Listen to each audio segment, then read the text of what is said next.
Welcome back to another iteration of text processing analysis with Python. Let's look at lesson 3.4 in this video, lists. So the objective of this lesson is that students will be capable of using the list data structure, which is a collection, to work on many values or many values. So chapter 10 of Think Python talks about lists, and it's a good rundown of what lists are, their sequences, they're mutable. Mutable, which means it's a technical term in computer speak for you can change it after you've created it. Some things you can't do that too. You can't change after you've created it. Those are called immutable, but lists are mutable, which means changeable. Anyway, you can traverse over lists, right? Which we'll need to do here in a minute with the practice exercise with the for loop. So looking at this example, we have cheeses, a variable name equals square bracket, and then we have 3 elements in this list. So the square bracket's right there. I'm gonna make this much bigger for us. The square bracket initiates or starts the list, and the closing square bracket finishes it. So we have 3 elements in this list. And what they're doing there, are they saying, is this one of the elements in this list? You get true. And they say, is this element one of the elements in this list? Looking back at the list that was created, no, brie cheese is not, so that's false. You can traverse over the list right here. So you say for some variable name, whatever variable name you want, that's well formed in the list, colon, parentheses there, or not parentheses, colon there, and then indentation, and then do something with the current element. So yeah. Good chapter on lists. So yeah, they're a collection. Lists are a collection which have values of several different types. You can have different types or the same type. So right here, 1, 2, 3, these are all the same data type, right? The data type of these 3 numbers is integer, right? Integer, because they don't have a decimal point. Here we have another list that has 3 strings. We see that between quotes, right? The quotes tell us, oh, these are strings, right? But you can also mix and match the data types within a list in Python, which you can't with some other collections in Python, and other programming languages don't allow that type of thing. But you can mix and match the data type. So we have integer, we have a string, we have a floating point number, right? That has a decimal point, another string. And you can even have a list as an element of a larger list. So this list has 1, 2, 3, 4 elements. It has spam, a string, has 2.1, which is a float, has 5, which is an integer, and then the 4th element of this larger list is itself a list. And within that nested or smaller list, we have 2 elements. We have 10 integer and 5 string, right? So lists are pretty flexible, very useful. We'll see them all the time in this class and in Python in general. Okay. There's some useful list methods. Once again, a method is a function that you call by putting a dot on the right side of the variable name that holds a list in this case. So list name dot, this list name is the variable name that's holding that list, whatever it may be, dot append, open parentheses, and then whatever you want to append into the list. Right. There's a shorthand there as well, but I'll probably just stick with the more verbose one here with a dot append. And then the dot extend list method combines 2 lists together into one. If you have whatever, 2 lists, 1 list over here, 1 through 3, another list has 4, 5, 6. You want to bring them to 1 list, you can do the dot extend method on one of the 2, probably the first one, right? You give the variable name for the list that's holding 1, 2, and 3, dot extend, and then the variable name holding the list that has 4, 5, 6. And then here we have 2 ways to sort elements of a list, either in numeric order or alphabetical order, depending on what you have in there, right? So this first one, this is a dot sort method on the list. Modify in place here, this is important to recognize that this modifies in place, which means it permanently changes that list, the order of that list, for any subsequent calls to that list in the script. it'll be changed. It is permanently changed. That's called modifying in place. Whereas this function called sorted, mind the ed there, different from the sort method. Sorted list name creates a copy. And so if you want the sorted to be permanently sorted, you can either save the copy back to the same variable name as the original list name. So in this case, it'd be list name, or just simply use this sort method, either one. Computationally, I think the sort method would be quicker, would be better, but okay. And there are some string methods that create lists in Python. Here's 1, 2.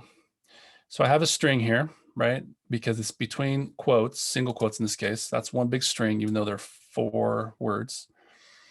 And then the dot split method breaks up that string on the default separator are spaces. So it would return this list. And we know that it's a list because it has square brackets. Each of those 4 words by itself, including that question mark, would be stuck on that last word because it split up on the spaces. And so it just kept that question mark with the word today. There's also an re.split function in the re module that we saw with regular expressions. So you can give a regular expression as the separator, right? And so if I were to say, hey, I'm going to give you this regular expression, which is a character class, right? So find any one of these 5 orthographic vowels and use that as the separator that I want you to split on. So if I gave it this string, how are you today? It would return a list of all the letters except the vowels, right? And so we have H, W. So we don't have the O because it's split on that and it didn't keep it. It just used that to split and got rid of it and then held everything else and grabbed the other things on either side of that split point. So we lost the A and the E, and we actually have a space right there. You can see the space. The space was preserved on the right side of how, right? There's actually a space on the right side of the W that comes out in the result. There's a space on the left side of the Y because it used the E to split.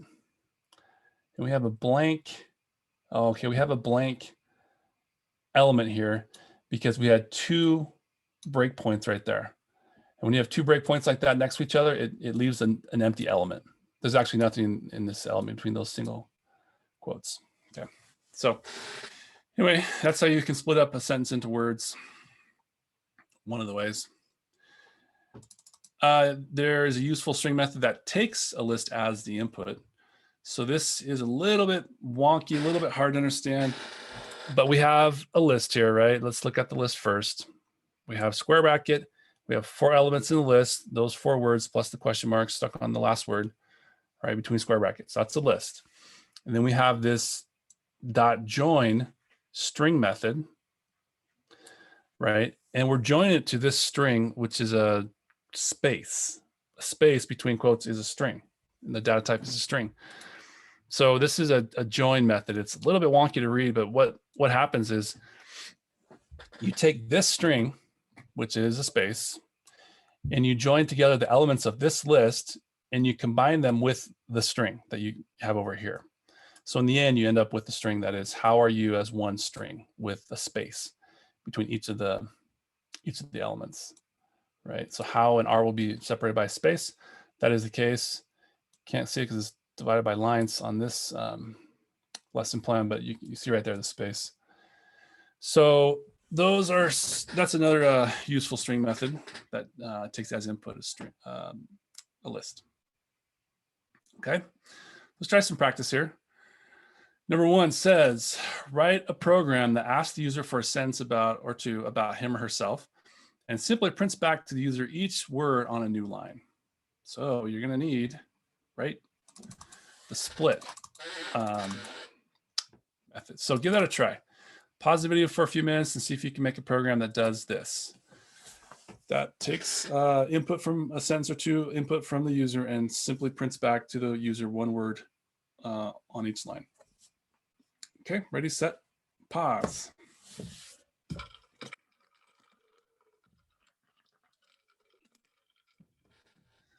right, let's take a look at how I'd approach this. Let me grab this little bit of code.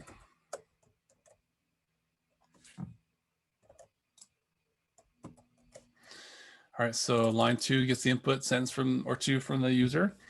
And then here, line 3, we take the variable name that's holding that sentence, which I just made it pretty transparent, dot split. So the default separator is white space. And then we have a list. This words variable is gonna be holding a list, right? And then we jump into a for loop on line 4. And we say for variable name, I chose the variable name word. In words is the name of the variable holding the list that was created on line 3, right? In each iteration, each word just printed out to the user, a new line. So let's try this. Take a look, see if this works correctly. It snowed last night. There we go. It snowed last night. You can see that period was stuck onto night, right? Because it's split up on spaces. All right.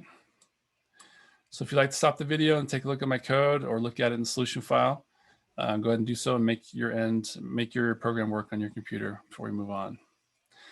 Okay.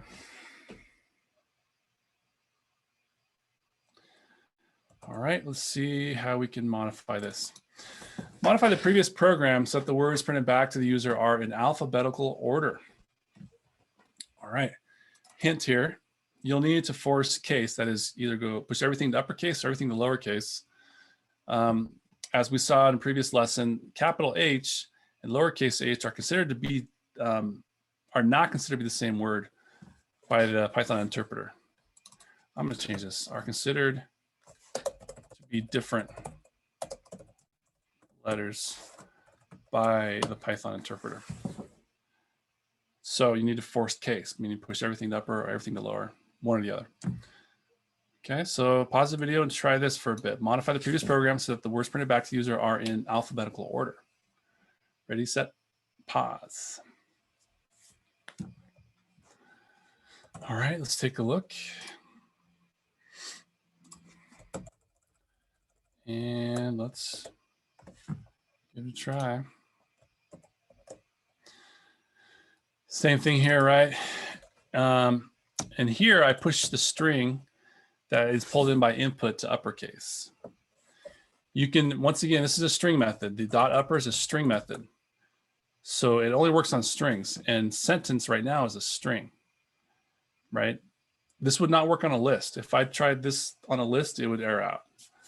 Okay, so you have to do it on the string. So I just save it back to itself with the same name, because this creates a copy. So I need to save it back to itself with the same variable name. And then I split up on white space, save it as words. And then I'd use the dot sort list method to sort each of the words in alphabetical order. And I just do the same thing we did with the previous program, where I just loop over the words. I personally decided to use the variable name word. The words here is the name that I gave here to that variable holding the list. And then so during each iteration of the list words, I print out the current word. So let's try this keyboard shortcut, enter.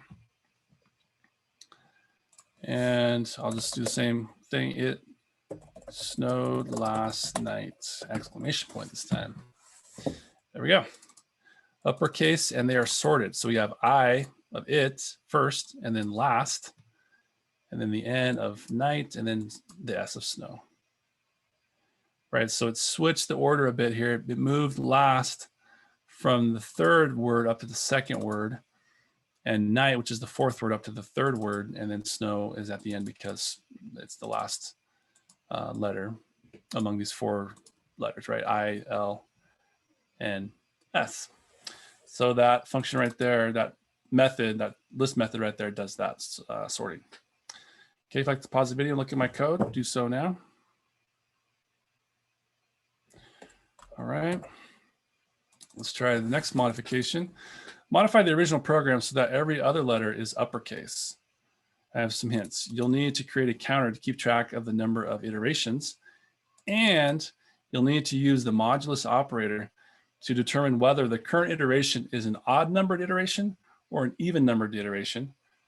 So for example, counter %, which means divide the counter by 2 and give me the remainder. So the modulus operator is just gives you the remainder after doing division. And if that value, if that value is equal to 0, mind the 2 equal signs there, then do something. If I put this in as a conditional statement, then I can have it do something. This is a little more complex, but give it a try. Pause the video and see what you can do with this for a few minutes. Ready, set, pause.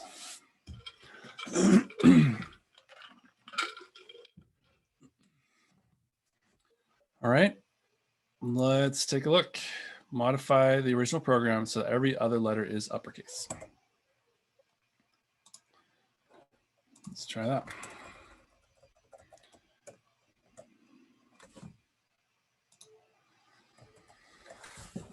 All right, so the same thing here, right? We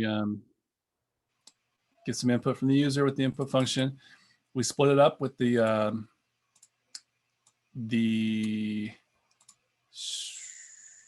string method split, which returns a list. We create a counter that's first initialized to 0. Then we jump into the list and we iterate over each element of the list. First thing we do is we increment the counter, which means we push it up by 1. So it originally starts at 0, and this will push it up to 1. Okay. And once again, this is a shorthand for counter equals counter plus 1, meaning just push the value of counter up by 1. This plus equal sign is a shorthand for that. And then we do an if statement. If counter divided by 2 gives you a remainder of 0, that is, it's an even number, then I want you to push the current word to uppercase. And then outside of that if statement, mind the indentation here of line 9, it's lined up with that if statement. So that means this line 9 will run once the if statement is done. Then print out the word. Okay, so let's try this. Keyboard shortcut. Hopefully it will be sunny later. Okay, let's take a look at the output. So hopefully is the first word, right? Hopefully it will be sunny later. Hopefully did not get pushed to uppercase. It did, because it was an odd, or excuse me, it was an even numbered word. Will is lowercase, be uppercase is the 4th, therefore an even word. 5 sunny, 6 later. So the new thing here is this modulus. Well, we saw it briefly before, but this is called the modulus operator right here. This %sign. It's not fully transparent. But so take counter, divide it by 2, and give me the remainder. If that remainder is equal to 0, then push it to uppercase, push the current word up to uppercase. And then once you've done that, print out the word. And so if it was an even numbered iteration, it would have been pushed to uppercase. If not, then it would not have run line 8. It would just go straight to line 9. That's exactly what we see down here with the output. Okay, so pause the video if you like to make your program work. I would encourage you to make your program work. If you need to look at my code to do so, please do so now. Pause the video. Okay, let's take a look at the last little exercise. It says modify the original program so that the vowels are replaced by dashes. Okay, solve this problem in both of the following 2 ways. A, with a nested for loop to traverse over the letters in each word, and B, with the re.sub function from the re module. Okay, so give that a try. Or if you can only make one work, just do one. But if you can do both, try both. Once again, you're going to take the original program up here, right? What we did originally, and replace the vowels with dashes. Let's go ahead and pause the video now.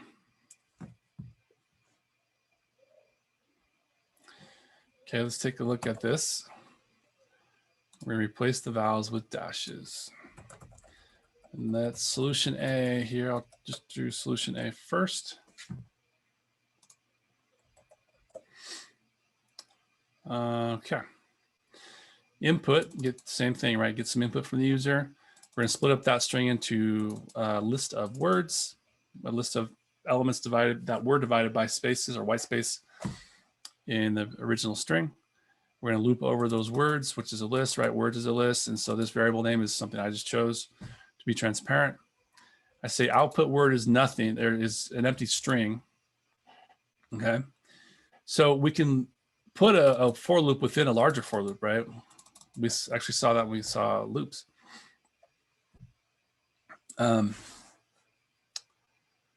So we can go, when we're looking at a current word out of the larger string, we can iterate through each character of that current word.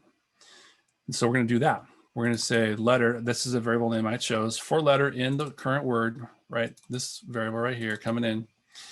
If letter is in this list of 5 orthographic letters, then we want to change letter to a dash. And once we've done that, if we've done that, right, we've only done line 11 if line 12 evaluates, or excuse me, line 10 evaluates to true. And then we're gonna push on to this output word string, this collector string. We're gonna push on the letter, the current letter. But once again, the vowels have been changed to dashes before this point. And this plus equal sign is shorthand for output word equals output word plus letter. If you remember from string concatenation, the plus sign with 2 strings just brings them together. It's called concatenation. Okay, and then we're going to print out the current word during each iteration of the larger for loop as we're looking at each word. So let's try this. Let me run this script.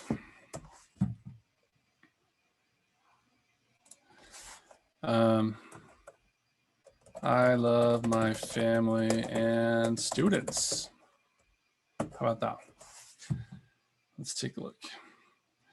So I was not found in this list. You're like, well, I is a vowel. Yeah, but we didn't put uppercase vowel, and we didn't force, you know, case either way to lowercase or uppercase. So that's why I didn't find it there.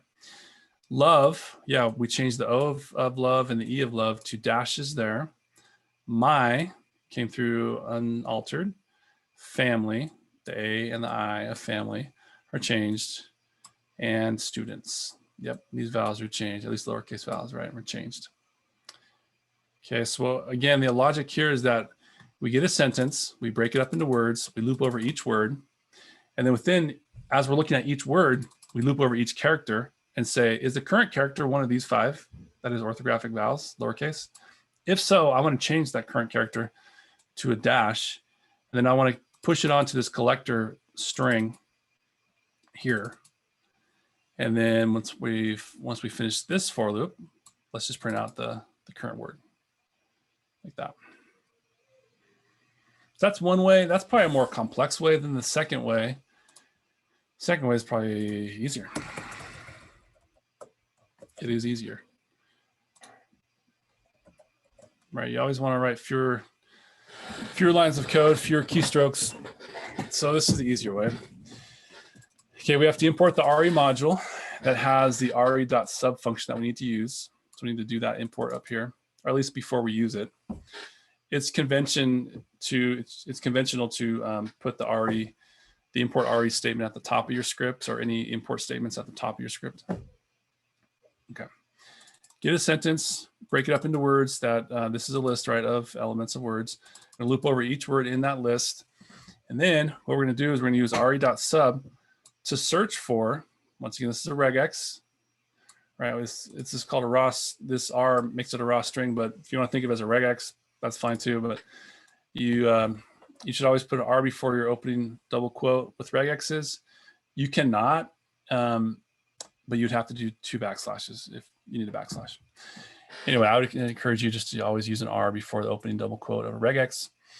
So this is a character class between square brackets, right? It just says, I want to find one of these and replace it with a dash. So this is what you find, this regex. This is what you replace it with. And this is the string in which you want to replace it. And then once you've done that, just print it out. So let's run this and see what happens.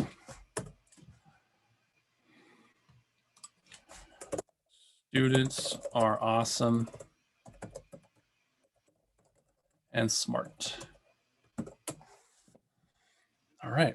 So yeah, the U and the E of students are now have dashes.